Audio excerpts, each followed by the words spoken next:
뭐, 뭐요? 네, 안녕하세요. 잔망두쿠입니다. 자, 오늘은 저번 남성 출연자 6명에 이어서 그 여성 출연자 6명에 대한 리뷰를 좀 진행을 해볼 건데요. 이번 17기 여성 출연자들도 그 남성 출연자를 못지않게 각자 가지고 있는 매력들이 상이해가지고 리뷰하기에도 조금 더 재밌었던 것 같아요. 그리고 이번 17기는 그 유독 여출들의 스펙이나 미모 뭐 이런 것들이 그 전기수 통틀어서 뭐 손가락 안에 드는 기수가 아닐까. 제 개인적으로 봤을 때는 9기 이뻤고요. 그 다음에 15기도 좀 미인이 많다고 생각은 했는데 뭐 17기도 이제 그에 못지않게 뭐 다들 쟁쟁하더라고요. 그래서 이제 오늘은 본격적으로 여성 출연자 6인에 대한 자기소개 리뷰를 시작해 보도록 하겠습니다.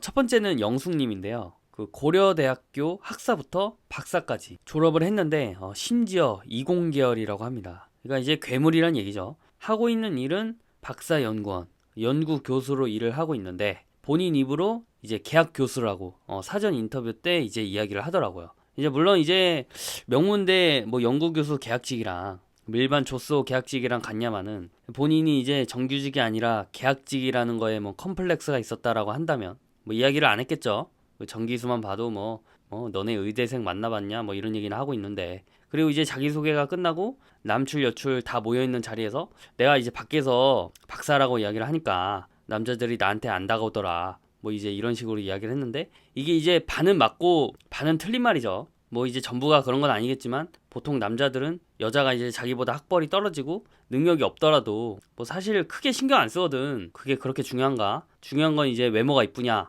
나이가 어리냐 이런 걸 이제 중시여기지. 근데 이제 여자들은 그 외모보다는 아무래도 이제 능력적인 부분에서 자기보다 뛰어난 사람들을 선호하니까 뭐 학벌이든 연봉이든, 그러니까 이제 이런 데이터들이 쌓이니까 남자들도 생각을 하겠지. 아, 여자 박사면은 뭐 능력적으로 본인하고 비슷한 사람들을 만나겠지. 그러니까 이제 쉽게 얘기하면 눈이 좀 높겠지 라는 그런 일반적인 생각 때문에 남자들이 좀 기피하게 되는 게 있는 것 같은데, 이걸 이제 자격지심이라고 이야기하면은 그럴 수도 있겠죠. 근데 이제 실제로 여자 박사들이 혼인율이 떨어진다고 뭐 논문에도 나와 있을 정도니까. 근데 이게 이제 본능에 의한 거라고 해요. 여자들은 자기보다 나은 사람을 원하려고 하고 남자들은 자기보다 모자라도 상관없대. 그렇대요. 그래서 그런 게 아닐까 싶은데 다음화의 분위기가 별로 안 좋더라고요. 안 좋다라기보다는 진전이 없는 듯한 느낌. 그래서 이제 영숙님은 조금 보류를 하도록 하겠습니다.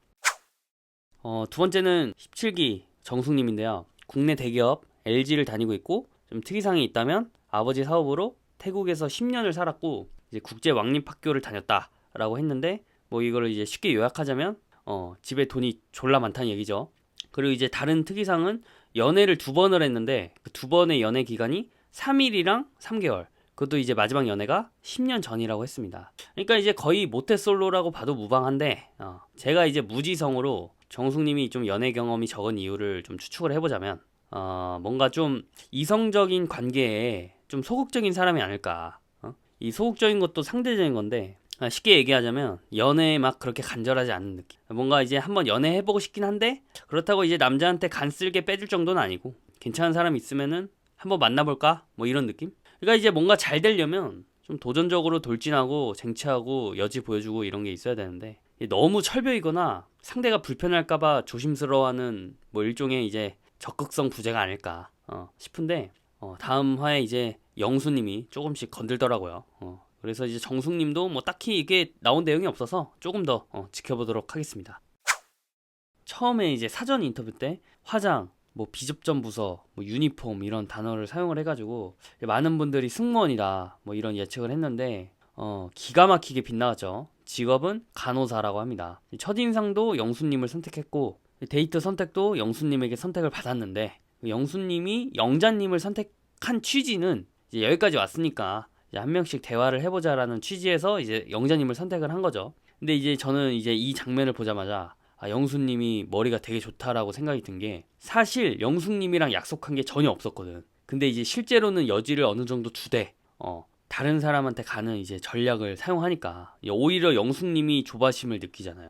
그리고 이제 영자님이랑 대화를 하는데 이제 여기서 좀 세대 차이가 느껴지더라고요. 그 에버랜드나 뭐 놀이동산 가가지고 뭐 소라나 번데기 안 먹냐 뭐 이런 이야기를 하는데, 아니 나도 이제 체험학습으로 에버랜드는 꾸준하게 갔는데, 아니 에버랜드에서 번데기를 먹었던 역사가 없거든요. 아니 보통 그 구슬 아이스크림이나 추러스 뭐 이런 거 팔지 않나? 여기서 이제 아재 느낌이 물씬 나더라고요. 그리고 이제 자기는 결혼해서도 베컴이랑 그 아내처럼 멋있게 살고 싶다, 뭐 이렇게 이제 이야기를 하는데, 내가 이 취지는 뭔지는 알겠어. 그 애 낳고도 살찌지 않고 건강하게 늘씬하게 그 연애하는 것처럼 지내자, 이제 이런 느낌으로 이야기를 한 거는 알겠는데, 뭐 지금 부부들이 그거를 몰라서 안 했겠어요? 남자는 가능하지. 근데 이제 애는 여자가 낳잖아. 애 낳는다고 호르몬이랑 식습관 뭐 이런 거 다 바뀌는데, 근데 이제 이렇게까지 얘기를 하는 거 보니까 결혼하면 이제 운동도 가르쳐주고 도와주겠죠. 전체적으로 오늘 이 둘의 대화는 나쁘진 않았고, 9살이라는 나이 차이가 무색하게 좀 잘 웃어주고 대화도 잘 맞춰 나가는 걸 보니까, 그러니까 이게 나이에 비해서 좀 성숙하다는 느낌이 좀 많이 들더라고요. 이제 간호사 나이트 근무 짬이 보통이 아닌 것 같습니다.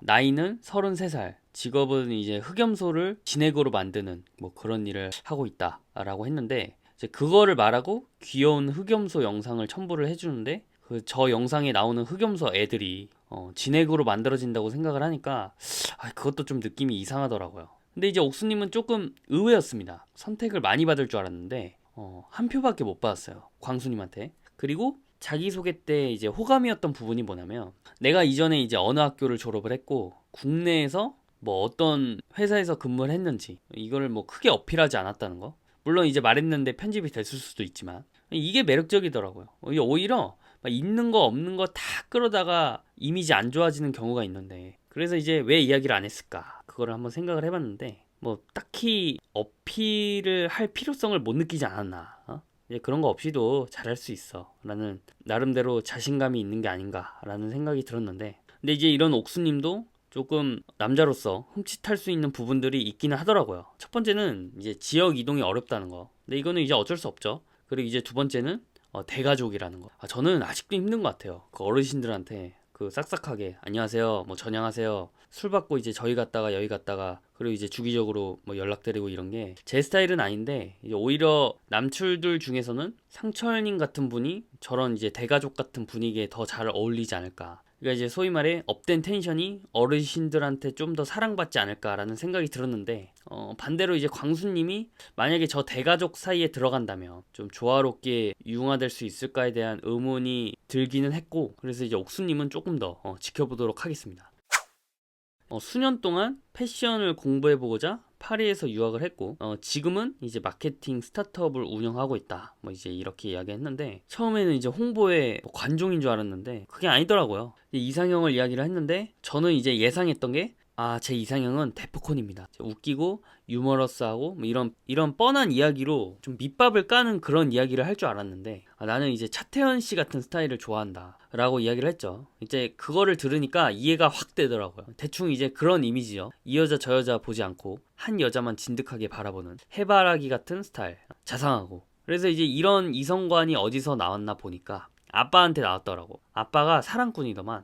이게 이제 재밌는 사실이, 아빠가 엄마한테 엄청 잘하잖아요. 딸들이 연애를 잘해요. 내가 성장기에 봤던 남자들은 아빠뿐인데 그 남자가 되게 자상하거든. 그래서 이제 밖에 남자를 만날 때 좋은 남자를 선택할 수 있는 안목도 생기고, 어떤 나쁜 케이스를 보더라도 모든 남자가 저래가 아니라 쟤가 이상한 거야 라고 이제 분별이 가능하니까. 그래서 이제 가정 환경이 중요한 거죠. 그래서 이제 누가 나와줬으면 좋겠냐라는 질문에는 자상한 영식님을 선택한 것 같은데, 사실 그 꼼꼼함과 예민함은 한 끗 차이거든요. 정확하게 짚었죠. 순자님도 좀 확인을 한 것 같다라는 생각이 들어요. 그래서 만족도를 7점으로 준 것 같은데, 오늘은 좀 다람쥐 같고 좀 귀여운 모습들이 많이 보여서 순자님도 조금 더 지켜보도록 하겠습니다.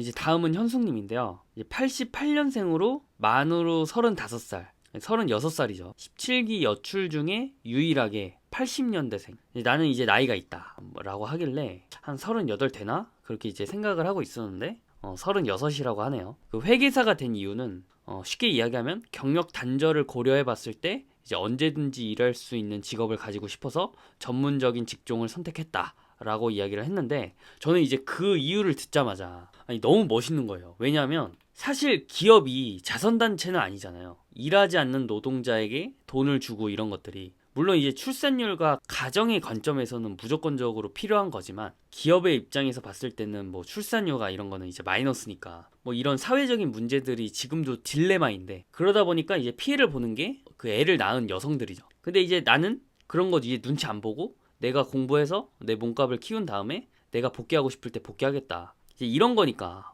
간지 나더라고요. 그리고 요즘에는 출산에 좀 비관적인 여성분들도 많은데 나는 이제 꼭 아이를 낳고 싶고 아이가 있는 가정을 이루고 싶다라고 이제 이야기를 하는 부분들이 부모로서의 역할로서도 좀 최선을 다할 것 같고 그 상철님과의 대화에서도 좀 긍정적인 모습들이 보여서 좀 저까지 기분이 좋아지더라고요. 또 춤도 귀엽게 잘 추는 그런 모습들이 상철님과의 좀 조합이 잘 맞지 않았나라는 생각이 드는 그런 출연자였습니다. 어떤가요? 사실 이번 회차에서는 빌런은 딱히 없는 것 같아요. 이번 기수는 좀 맘 편하게 볼 수 있었던 것 같고 좋은 점들만 보여서 이번에는 좀 좋은 점들만 이야기를 했습니다. 오늘은 여성 출연자들에 대한 리뷰를 해봤고요. 또 공통되는 의견이나 좀 다른 의견이 있다면 댓글로 소통했으면 하는 바람입니다. 그럼 오늘 영상은 여기까지 하고 다음 영상으로 찾아뵙도록 하겠습니다. 빠이!